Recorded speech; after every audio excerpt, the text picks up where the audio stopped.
Should I give a tour? Go for it. Alright, so we've got cupboard space here, which we already filled. We've got a bunch of other crap we'll show you in the side. We'll definitely have to sort that out. It's under private sale. And then this is the gas. We've not filled this gas cylinder up, but we downgraded to a small one, so we could fit it in there. Safety first. Fire is an element. It must be respected. Then we've got a double cupboard here where the fridge fits in. That's the fridge in there, storage space underneath. The fridge is in here. And the piece de resistance, in my opinion, which is my own creative design genius. Ta-da! And then you get into the fridge on the top. Perfect. And work on. And the last cupboard is just where the battery is. And so this is the creative design of the guys that made it. They're absolute geniuses. We put a little hinge on the outside. let me see. See that? So the idea behind it is this cupboard goes underneath there, slips into a little hole. I don't think this is the right way, is it? Oh yeah. And then you can chop, Got chop, some chop. more. Cook. Brilliant. So the time has finally come to give Roxy our camper van a well and truly deserved makeover. It's our first ever van conversion, so it's really exciting. Gemma's already in there getting stuck in, taking out the last wee bits. So she's taken out the fairy lights, Yep. everything else. It's all down. All we've ready got, to go. all we've got is a mattress and some wood, and we need to get that out. Our plan is basically we're going to rip it all out entirely, insulate the inside of it, and then get it looking spick and span ready for our South Australia road trip. If you follow us on Instagram, you'll see what Roxy looked like before, when she was all decorated with a nice duvet and curtains. But now we've ripped all that out. Yeah, it's time to get her looking even better than before. Our plan is to have a kitchen area up here, and then we want to have a bed area down this end, but we also want to be able to sit at like a desk and work from it. So the bed will be a fold away bed, so that also is going to involve cutting up this mattress, which I've never done anything like that before, so that's definitely going to be a challenge. Yep. But I'm sure we'll get there. YouTube is the best place to look for Definitely. tips and ideas. So we've got the back end out, and now it's time to try and get the bed out. How are you planning on getting it out? I need to loosen it all off first, because it's basically they've just hammered it down. So I need to try and pinch it apart and then figure out a way to get it out. But yeah. Yeah, all we've got right now is one of these pinch bars. It's in destruction mode just now, so it's good. Destruction mode. Oh, we're getting there. Oh, you know, I feel like an archaeologist because we're like digging all this out and actually seeing the original designs of the van, because the van's about probably coming up for 30 years old now. It's a 1994, but it's had a long life anyway, and by the looks of it, it had like a single bed here. Then I've obviously extended it to a double, and it's funny just actually seeing it. I'm excited to see what's underneath here. $40 gets you 15 gigabytes per month. Production date 2017. What's there? Just nothing? An empty cavity, a couple of cables. So what are you thinking then? We're going to rip all them out and then insulate it? Because they're damaged at least. Yeah. So we need to actually like maybe cover it up with something else. And then Deal with insulate the van, it? to be honest, because these are like, these plug into the framework. And these things. So we could probably reuse these. Okay. And always just fill these. And then we just need to decide whether we want insulation or whether we want to leave them blank. Decisions. I'm thinking insulation might be The best way to go. a good idea. Yeah. Long term, that's going to be the... You heat out and heat in. Yeah. Oh. So when you say there is nothing there, it literally is nothing. Because there's been no insulation in it apart from anywhere else, you get loads of condensation here, and the board's just gone all rotten. I could maybe just stuff some rock wool in there. Don't know if I want to use the foam, because the fact that there's cables and shit, because that would seal it. A big gust of wind has just come, and there's our mattress. Came flying down this window. Onto the sand. Great. You can do it! Oh god. Woohoo! So we spent about 6 hours yesterday clearing everything out the van and putting it up on the roof, and we've just realised that we have got everything to remove the rust from the van, apart from one thing, and it was on the roof. We don't have ladders, so I'll be going on Campbell's shoulders. Good bit of teamwork.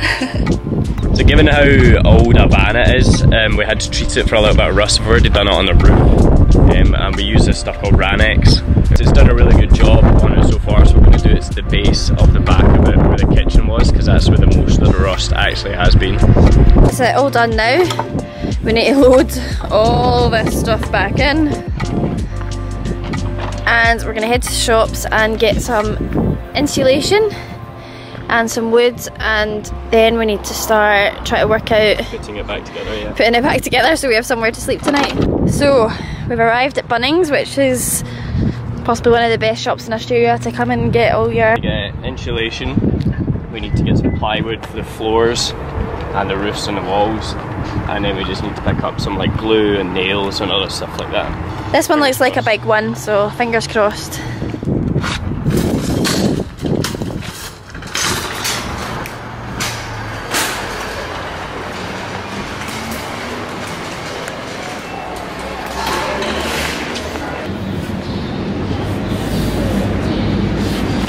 So we managed to pick up a few bits, not quite everything yet again, as... It's an enlightening trip, so we had an original plan. It was just to stick this insulation foil straight onto the metal, because we don't know that much about it. We were chatting to the guy and he says that you need a gap between this and the like the interior metal, because basically it's the air gap that helps insulate it. What we're going to do, instead of just sticking this onto the metal, is we're going to stick this onto the back of the plywood we'll use for the walls, and then we're going to drill it in some spacers, so there's like a 2mm or 5mm gap between the wall and the interior of the van wall. So we've got all the materials now sorted, and the next step is actually just putting them into the van. Now Gemma and I don't have any kind of creative experience, so luckily Gemma's got family in South Australia who used to be a carpenter, so he's going to give us a hand getting the flooring in, getting the walls in and getting everything sorted before we go and get the kitchen fitted. It's quickly losing daylight now because you have to wait for him to finish work first. It's now about 6 o'clock. Yeah, about 6 o'clock, and the sun sets in an hour and a half.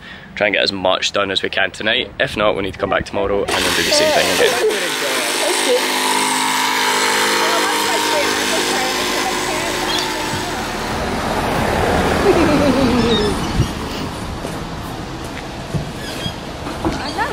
Stuck for good, I'll get real. Beautiful, mate. That's the feet. That's the master feet. That's the showroom right there. Oh wow. Oh yeah, that's step.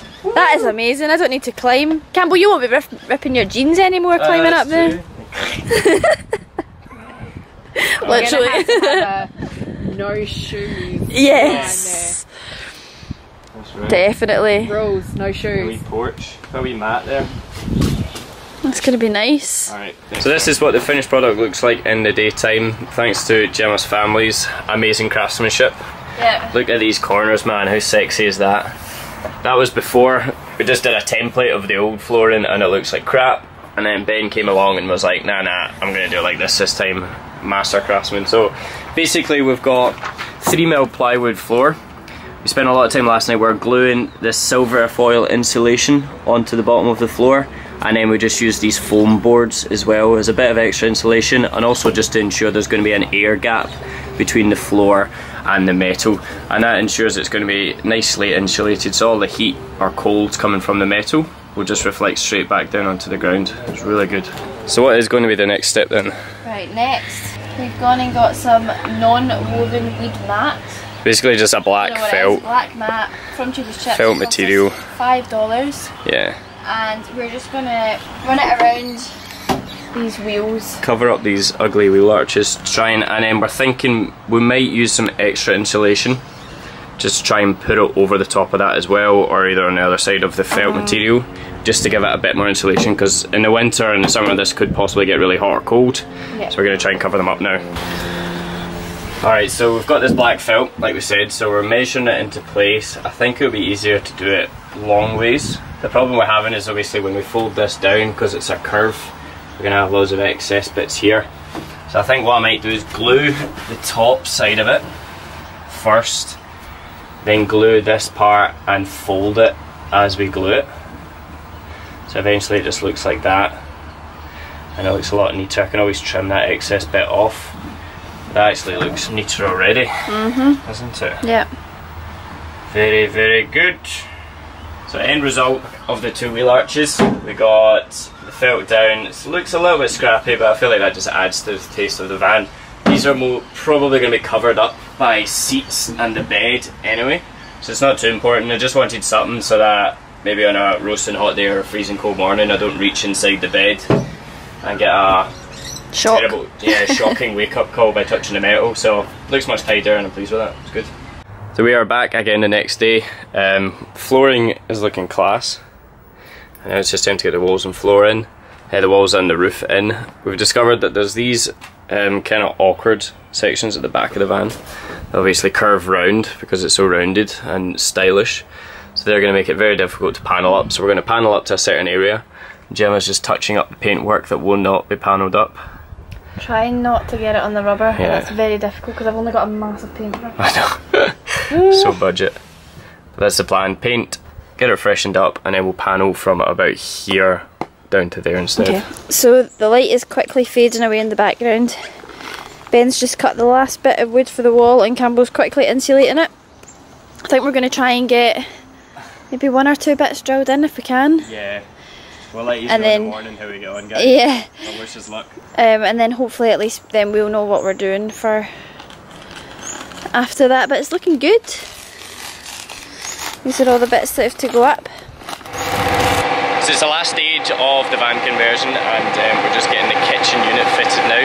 We have met some lovely people online called Charles and Kate, who from Us When Wandering, and they hit us up with this kitchen company just outside the city of Adelaide, who have come to these guys and are going to do as a kitchen and hopefully a bed tonight as well. Yep. So as much as we say we're converting a van, we're not really. We're standing looking pretty while everyone else does the work. We're trying.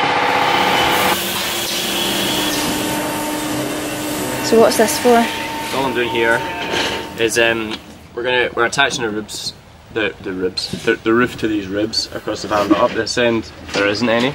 So I'm going to need to glue some panels of wood together to try and make up the same depth as these ribs. Okay. Not that we're going to be screwing the roof into them, it's more just to stop it warping up that end. Okay. So if someone was to touch it, the blocks of wood will be sitting here and they should support it. So it just has a bit more, it's not for structural, it's just a bit more for aesthetics. The wood's not like rattling about up that end. So what's this? Silicone? It's this wet area, wet area silicone sealant. We used it down here in the porch and that's stuck it solid. Yeah. So I figured, you know, we did it up the back end as well. We should do the job here. Just making a nice tasty sandwich and then sticking it up on the roof. This up here. As I said, I don't think that will provide much structural support, as then it won't hold the roof up. It will eventually probably fall off, but it's more just to stop the roof bending in on itself, and it will keep that nice air gap as well, which is what we need for the insulation. Yep. So you want to get your end right.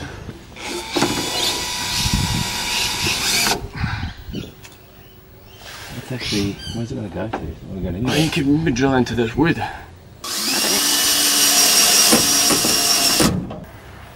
Look nice. It is going to look so good. So we're parked up at our Bunnings regular this morning. We've got about 4 or 5 hours. The bed is going in later on today, fingers crossed. About 1 o'clock we're going to head back to the kitchen place. Until then Gemma's got to repaint all the back, redo all the painting again. It's looking fresh with the new coat of paint, but we're going to put another layer on. And we've got this curtain material, so I'm in charge of the sewing. Which I'm alright at sewing, but I'm no expert, so it's going to be a big job. And yeah, we've got some wire strings, we're just running it across the top and the bottom of the windows. So I've got to sew a hem into this as well, and then just feed the wire through the curtain. The materials are all really nice, we're happy with them, so hopefully it'll look really snazzy by the time we're actually finished. Yeah, and the materials itself we got from a place just down the road from Edwardstown. It's called Trisha's Discount Fabric. Yep, that's right. We got the curtain fabric from there, and we're going to get the one for the bed from IKEA. Yeah. And then we also had some leftover blackout material from the previous owner of the van. They just hung that up in the window, so we're going to reuse that, sew it onto the back of this material just to protect it from the sunlight and also to black out some light. And then we got some new lengths of the blackout material for the back end because there wasn't enough of it. But it all worked out for the materials and some thread to sew it. Worked out about $58, $59, which is pretty decent. So it was about 2.5 meters of curtain material, half a metre of blackout and a roll of spool, so it was really good value.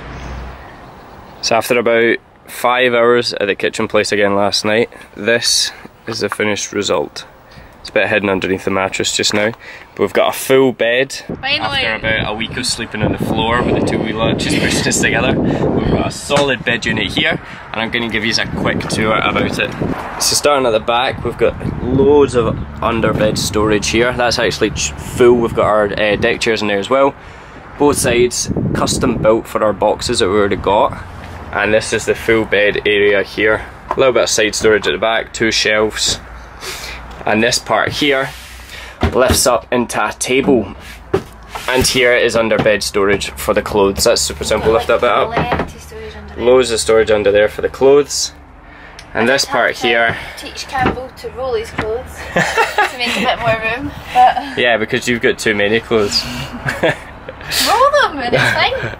But we're going to get this table up and we'll show you how that works. So ta-da, this is the table unit here. We've got, obviously we're going to have our cushions here, as I said, the L shape.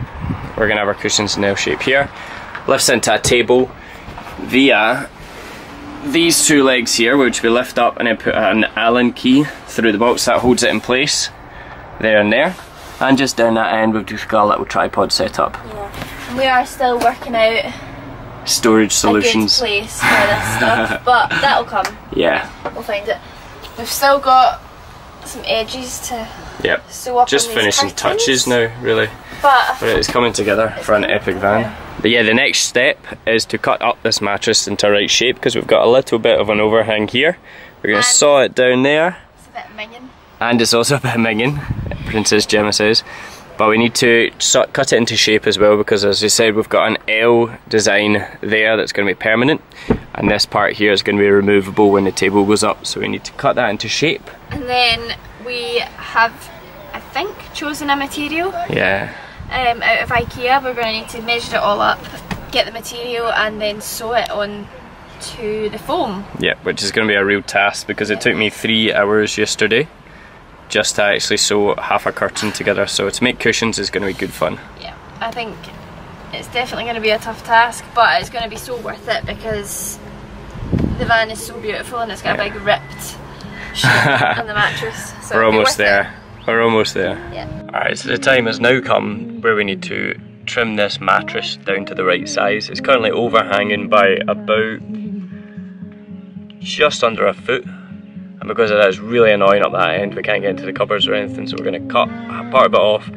Our feet will be hanging off the end of the bed, but it's not that big a deal. And to do so, I'm using some old-fashioned methods. I'm using a stick to measure the distance that I need to cut it. And then I'm just going to take this pen knife and run it along to mark it, and then we'll see if that actually cuts through the foam enough.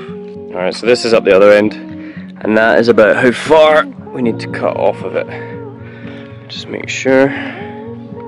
Yep, so I want it to overhang probably by just about ½ an inch. Tight to the boot. And that is how far I want to cut. Just under that actually. I'll trim that a little bit. Onto here. So it's about there that I want to cut.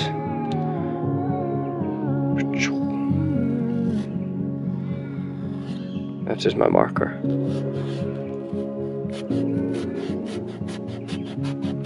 The pen knife actually seems to go through it quite easily, which is a good sign. And I'll mark it this side. It's a good marker. Very good. And voila! We've got one half the mattress behind me here, and the other half fits perfectly now. I know what you're thinking, this cover doesn't really go with the walls. We are going to change it. We're going to be getting something similar to this. This is a curtain I'm going to get stuck into now, and it's going to look fantastical. So we're parked up in Streaky Bay, and I think it's about time that we get these cushion covers on our seats. We've cut up the mattress now, we've gone and bought our chosen material, and we've looked at a few different ways of getting the material around the seat. I'm not sure which one we're going to go with, but we're going to give a few a shot and see what looks best. So we've decided to go with kind of wrapping the cushion up like a birthday present. It seems to be working so far. Yeah. It seemed a lot easier than trying to do a sort of inside out thing and make it into like a proper cover. Yeah, to make it removable. This is going to be permanent, so yeah, we're just going to have to put up with that, but that's okay. Wait, just more reason to keep it clean. So we moved over to the van as a bit of a sunshade as it was getting warm outside. I've just finished the first part. Now this is the smallest part, and this was the easiest, but it took us about 3 hours. 2 hours. That's not too bad actually. But yeah, as Gemma said, it's more of a long-term solution. We basically sewed it directly onto the cushion. So if we're going to wash this or whatever, we're going to need to take the whole thing off and do it again. Luckily it's a dark material, which means we won't need to wash it as much, and it's going to look really, really good. One part that you really need to look out for if you are doing yourself, make sure it's actually lining up properly with the cushion, because before we'd done it with the pattern basically going like that across it, and we realised it's going to look crap, so we had to do it again. But yeah, it's super simple, just takes a long time. Pleased with that? Pleased with that. Now we've just got 2 more to do. And voila, we have the finished product. We've got 3 big pieces of cushion like this, one which goes here on top of the table, one on top of the storage, and then one up the back where Gemma's currently sitting. What we did basically was we had to use 2 different sheets of material for the 2 bigger parts because they weren't wide enough. So that was okay. I just folded it around it, pinned them to the actual cushion itself, and then just sewed along here to sew the 2 of them together. Just a single stitch by hand. Probably in total to do 3 cushions took about 12 hours or something like that. We just spread it out and saved a good amount of money by doing it by hand.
So the seagulls have bullied us. Oh, there's only one over there now. The seagulls have bullied us out of our seats. Campbell, where are you?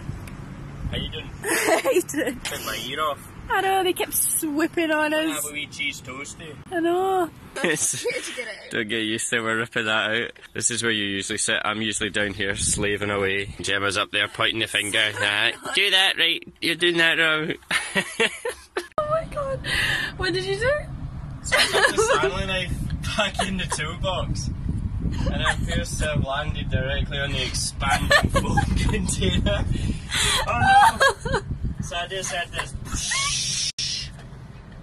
and it started fountaining expanding foam, which apparently you do not want to get on your skin because it will rip your skin off everywhere. I didn't get it on me, that's paint, thankfully.